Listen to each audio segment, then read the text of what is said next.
এমন কোন শক্তি এখনো তৈরি হয়নি বাংলাদেশে যে আওয়ামী লীগ সরকারকে তারা উৎখাত করতে পারে। লাফালাফি বেশি করবা না।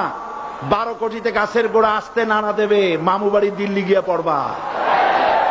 বাংলার জমিনে জায়গা হবে না, এ কথা বিশ্বাস করো।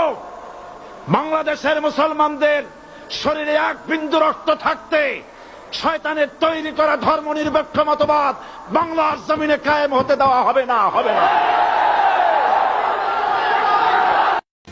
যে বিএনপির সকল ক্ষমতার উৎস যেমন জনগণ, রাজনৈতিক সকল ক্ষমতার উৎস যেমন জনগণ, সকল ক্ষমতার উৎস জনগণ, এই কথা বলা হারাম।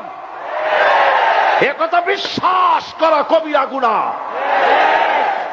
সকল ক্ষমতার উৎস জনগণ, এই কথা আপনাদের বলে ওই সব ধুরন্ধর রাজনীতিবিদরা আপনাদের ভোট নেওয়ার জন্য আপনাদেরকে পাম দিয়া ডানলপ টায়ার বানায়।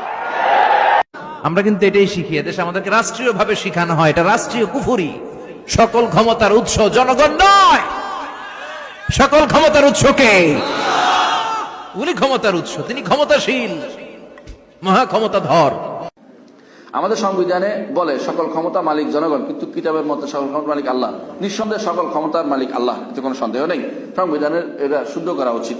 যারা আল্লাহ তাআলা তৌফিক দিয়েছেন ক্ষমতা দিয়ে, তাদের উচিত এগুলোকে শুদ্ধ করে নেয়। আল্লাহ এদেরকে সঠিক পথে পরিচালনা, আমাদের যারা ক্ষমতাসীন তাদেরকে আল্লাহ কোরআন এবং সুন্নাহ মেনে চলা তৌফিক দান করেন। আমি দোয়া করি আল্লাহ তাদেরকে সঠিক পথে রাখো, আমিন। আসসালামু আলাইকুম ওয়া রাহমাতুল্লাহি ওয়া বারাকাতুহু। যারে হত্যা করেছো তার বাড়িতে যাও, কান পেতে শোনো তার মা কিভাবে বিলাপকে কাঁদতেছে।